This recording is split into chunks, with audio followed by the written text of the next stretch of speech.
If you've just received your hair analysis test results, you're probably eager to learn what it means. In this video, I'll go over the basics of hair analysis, and then I'll review the HTMA chart section by section to help you understand what we're looking at. In the second part of this series, we'll discuss metabolic typing and other major patterns that we look for on a hair analysis. If you want a more personalized and thorough interpretation of your test results, I recommend purchasing a HTMA consultation through my website so that we could spend some time going over your test results and answering any questions that you have.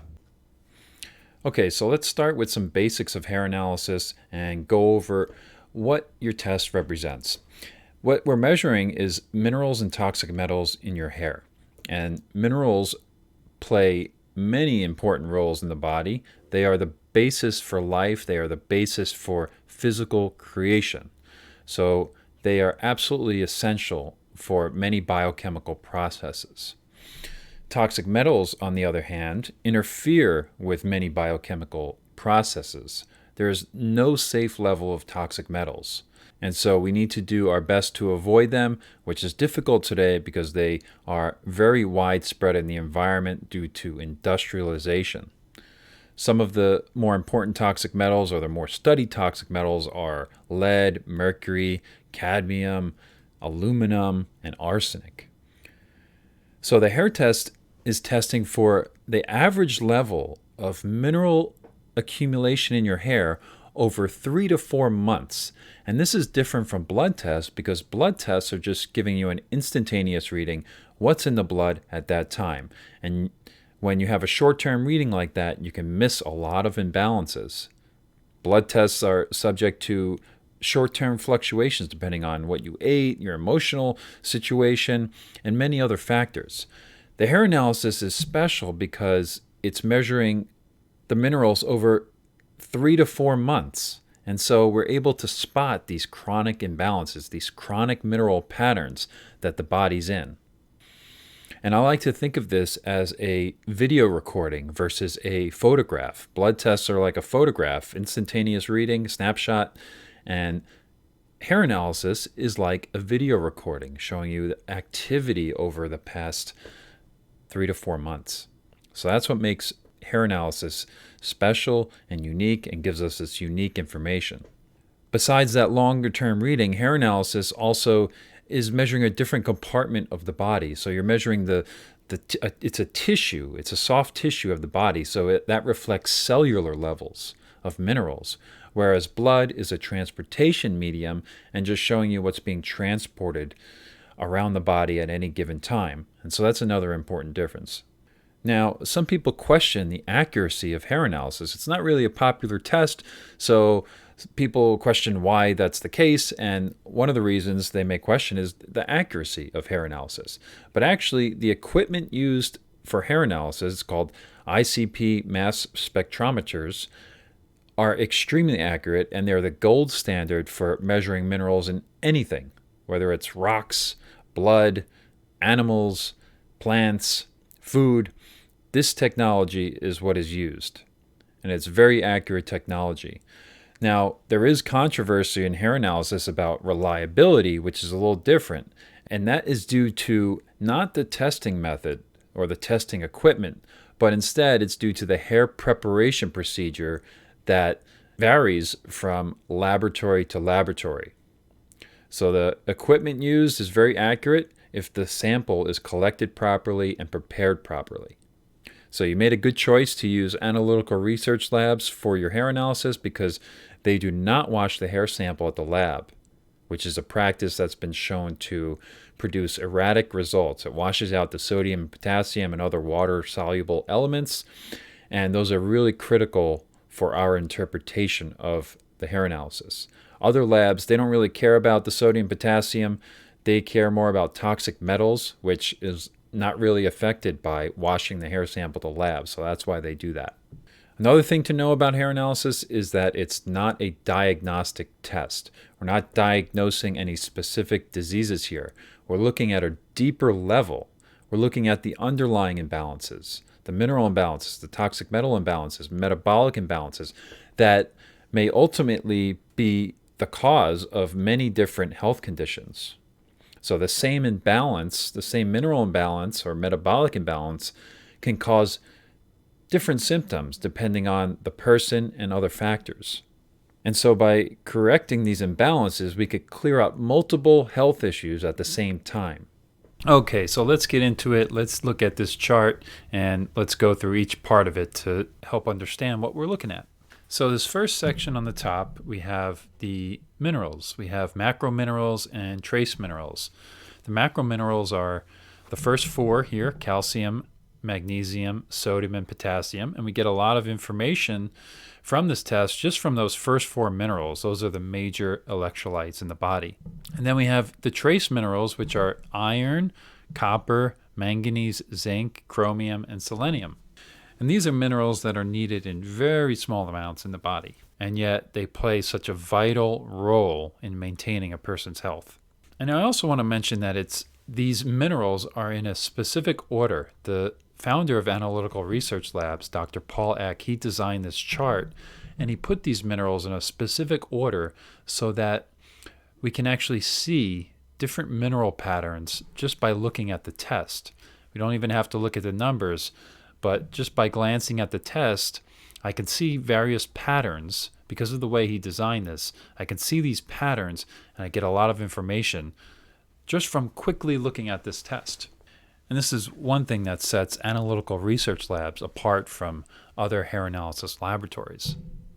Other laboratories just provide you with a bunch of numbers, may tell you if something is high or low, but they do not have this intentional design that makes this chart very visually appealing and very practical for a practitioner to use. The bars, these black bars across the middle of the chart, represent the ideal level for each of these minerals.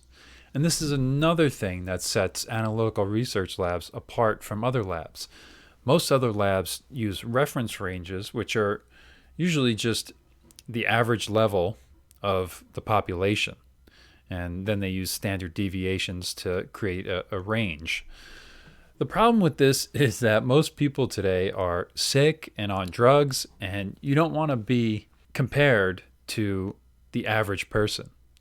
And so when Dr. Eck developed this chart, he decided on using ideal values, and this is really important. It's really important to use these precise levels, these precise values when designing nutrition programs for people. So it's important for nutritional balancing and setting up people on the right nutrition program.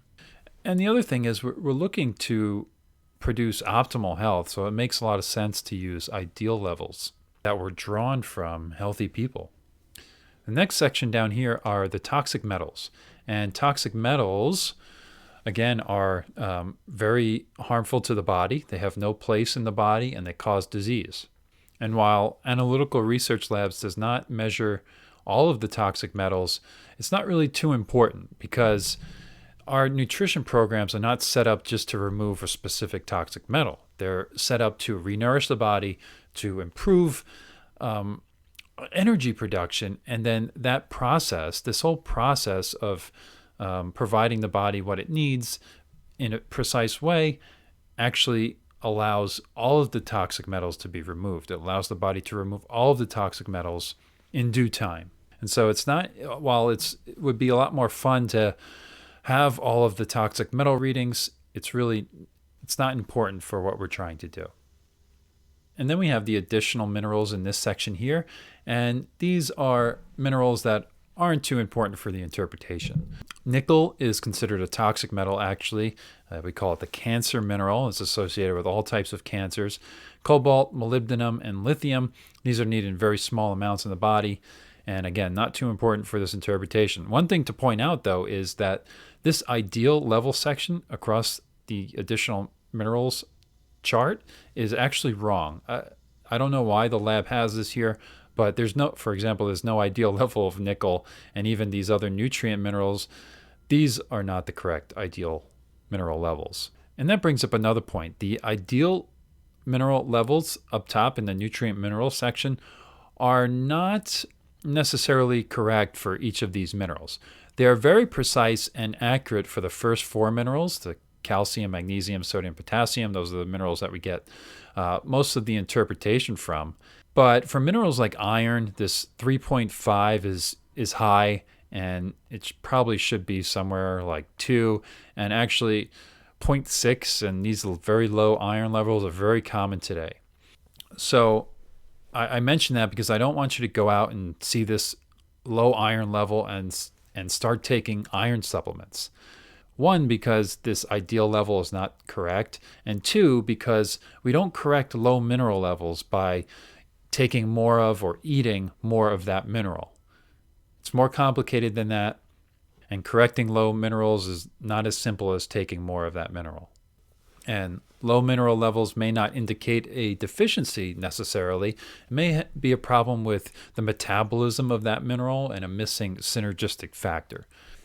So that's what nutritional balancing is for. It's for recommending supplements and minerals in a balanced way. We understand how they interact with each other, and don't just try to do this on your own. The next section down here is significant mineral ratios. And basically, this is the balance between some of the more important minerals. So for example, the first one here is calcium to magnesium ratio. So that's the balance between calcium and magnesium. Calcium to potassium ratio. Sodium to magnesium, sodium to potassium. Those first 4 ratios are really important for this interpretation. And it's important to understand that the balance between these minerals are way more important than just the mineral levels themselves. Life is about balance, and mineral balance is really important for cellular function. So we really turn to the significant mineral ratio section as an important part of the hair analysis interpretation. As a quick overview, the calcium to magnesium ratio, we call that the blood sugar ratio, or even the lifestyle ratio. So it has to do with blood sugar imbalances, eating too many carbohydrates, sensitivity to sugar, and when it gets really high, it tends to signify lifestyle imbalances. The calcium to potassium ratio is called the thyroid ratio, and the sodium to magnesium ratio is called the adrenal ratio. And these 2 ratios are important for calculating a person's metabolic rate, which we'll talk about in the next section. Adrenal and thyroid problems are very common today, so we see a lot of people are slow oxidizers, which mean they have impaired thyroid and adrenal activity.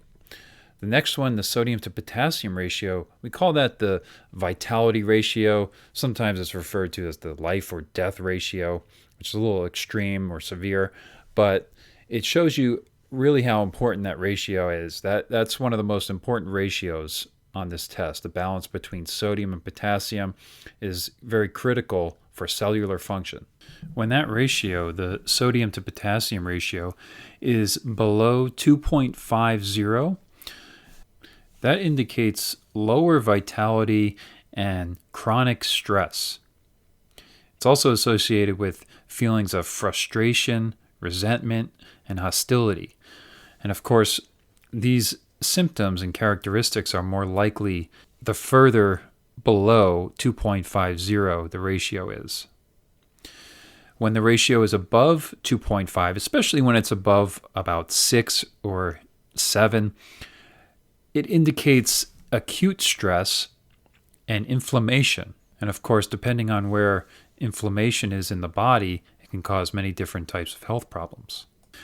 Inflammation can also come out in your emotional states, and an inflammatory emotion would be anger. So acute stress, inflammation, and anger are very common when the sodium to potassium ratio is high. The zinc to copper ratio and the calcium to phosphorus ratio are not too important for my interpretation, although I understand that the balance between zinc and copper is important, and calcium to phosphorus may indicate autonomic nervous system activity, such as parasympathetic activity versus sympathetic activity. So those are the basic ratios. Okay, lastly is the section at the bottom here, which tells you your metabolic type or your oxidation type. Are you a mixed oxidizer, a fast oxidizer, or a slow oxidizer? And this is the most important thing that we get from the test. Your metabolic type tells you which vitamins and supplements you need the most, And it also gives you a tremendous amount of information about how your body is functioning as a whole. So this is systems level information that we're getting. And it's much more important than just whether a mineral is high or low, and even more important than the balance between some of these minerals. And in the next part of this video, we're going to go over the different metabolic types and some of the major patterns on this test so that you can understand what your test results mean.